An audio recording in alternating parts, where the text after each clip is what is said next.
Through the Mist, Chapter 7.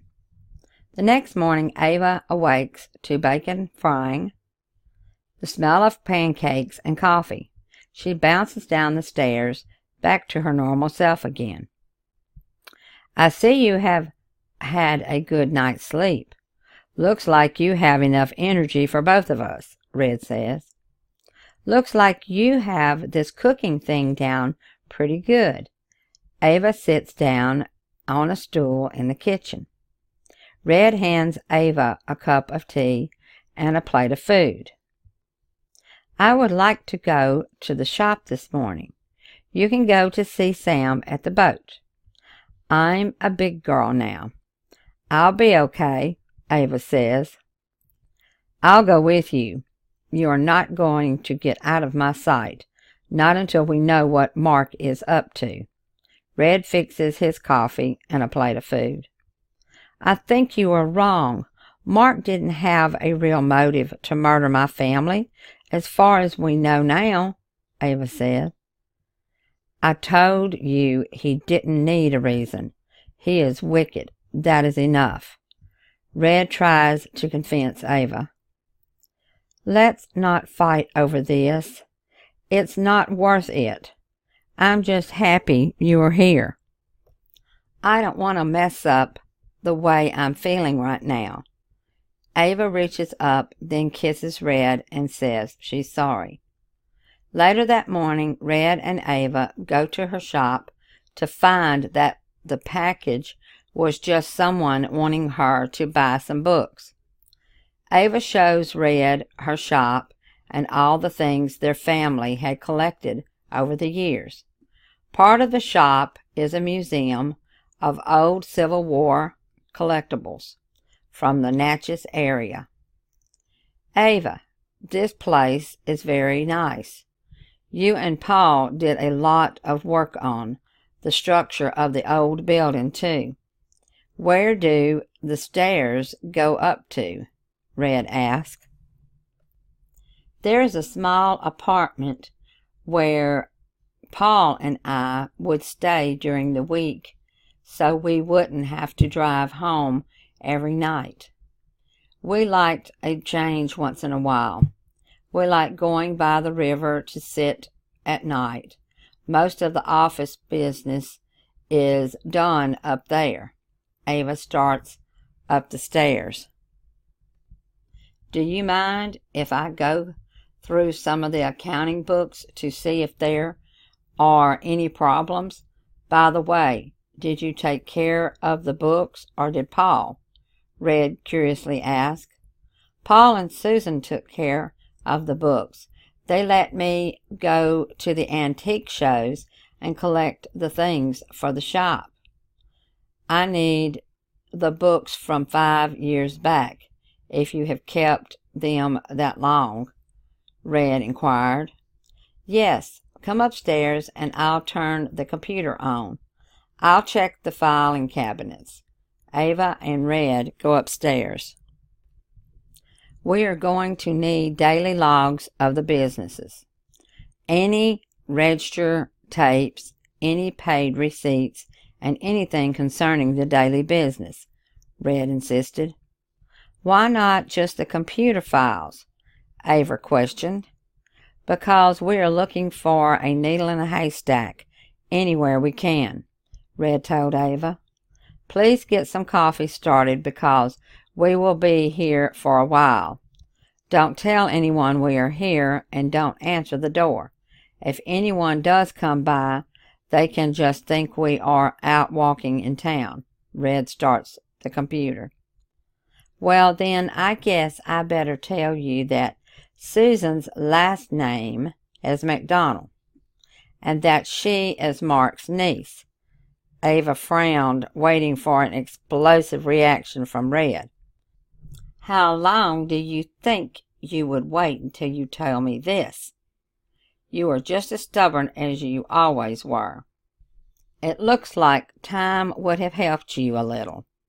Now just go get the coffee, and we will talk about this later." Red was mad, but didn't want to discuss this at the time. Ava goes back downstairs and starts some coffee. Red is not too concerned in finding anything in the computer before their deaths as he was more concerned on after their deaths, since Susan was taking care of all of Ava's business. Now, since Ava revealed that Susan was a McDonald, he thought he would look to see if she was doing anything illegal. Red checked the daily paper reports against the computer files and found that Susan had been taking money for the past 2 years. Ava had obviously been under a lot of pressure since her family's death, so she had not been checking the files for errors. Ava had a trust fund from her grandparents that would keep her from ever having to work or worry about money. I guess the money she made on this place was just a drop in the hat, and it didn't really matter as long as the shop stayed open to give her something to do. Susan had been good at hiding it. Why did she start stealing now?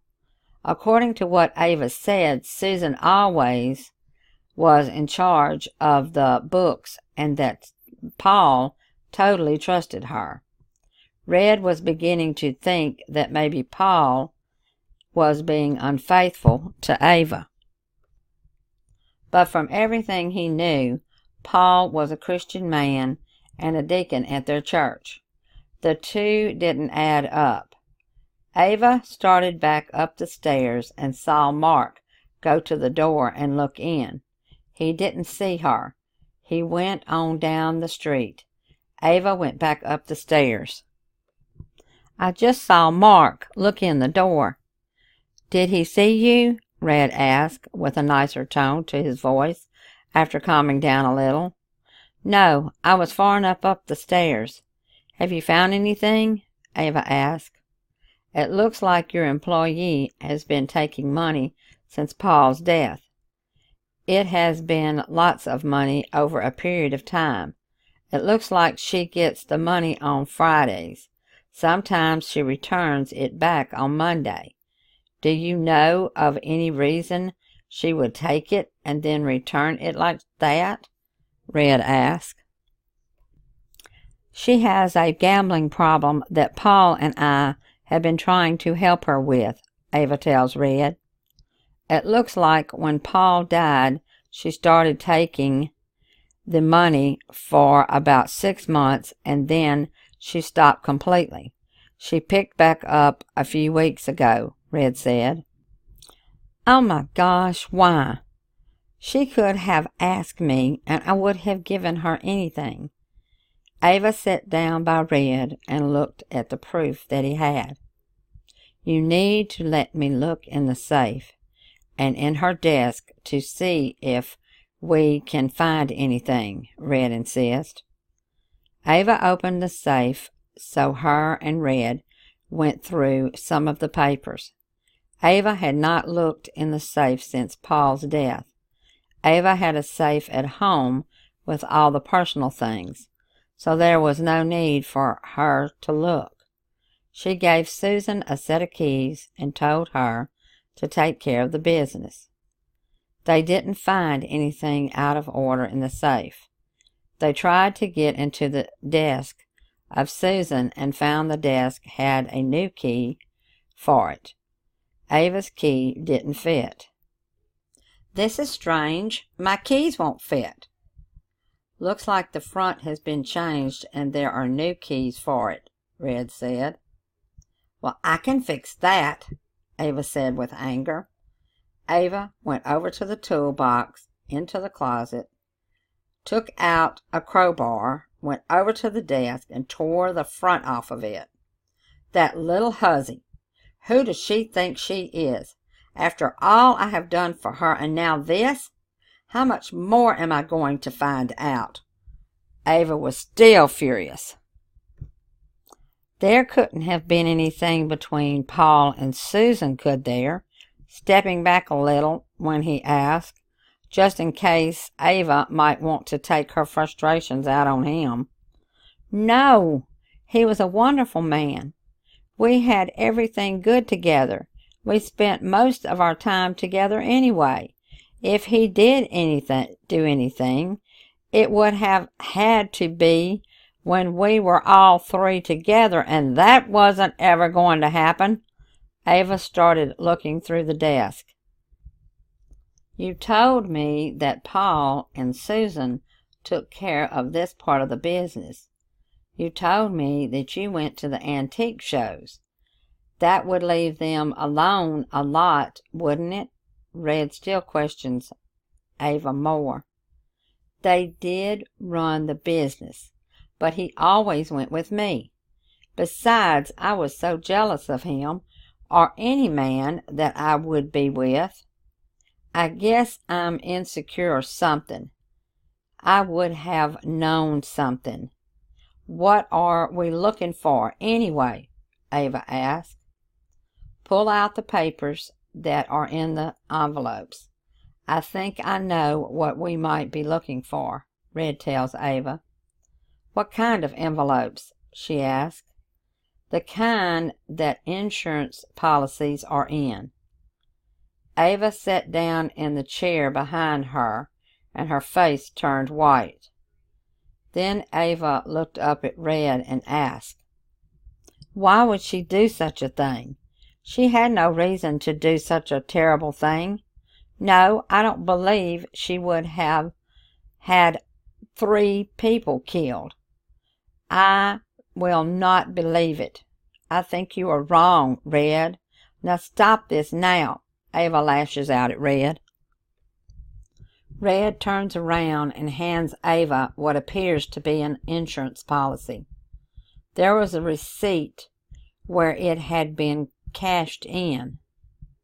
This is made out to Paul with Susan as the beneficiary. Look at it. It was taken out a year before their deaths, Red shows Ava. What does this mean? Look for some other policies. Ava becomes frantic looking through the desk. Calm down. We have plenty of time to find out what's going on. Susan doesn't suspect anything, does she? You have told me most of the conversation that took place yesterday. You haven't spoken to her since, have you? Red desperately asked. Susan just thinks I've found a hot boyfriend, and I was trying to act businesslike on the phone yesterday when you walked in. No, I haven't spoken to her since then. What are we going to do? Shouldn't we call the police or something? Ava asked. No, not just now. There is more to this than this one policy. Red insisted that they not call the police yet. I don't want her in this shop again. Not ever. Ava wouldn't take no for an answer. We can tell her the shop is going to be closed for a while because you want to take some time off. Call her to tell her about the barn fire and thunder. Then tell her how happy you are that you have met me. Do you ever do anything nice for her? Like send her on a trip or something once a year? Red asked. Yeah, we usually send her on one of the antique shows and let her have vacation time while she's there. I would like to send her on a trip, but she wouldn't like it, Ava said. Well, send her on a cruise and tell her you are so excited over your new friend that you want her to have the same chance to meet someone. Give her a bonus for her to use on her gambling habit, and we'll see that she gets on the boat. Send her for a week trip to the Bahamas. Tell her that I am taking care of the bill, that I wanted you and her to have some time off. Do not give her my name. She knows me through Mark. Mark won't tip himself off to Susan in case he is the one involved with the murders. Is Mark the one involved with the murders? We will see soon. Thanks. Bye.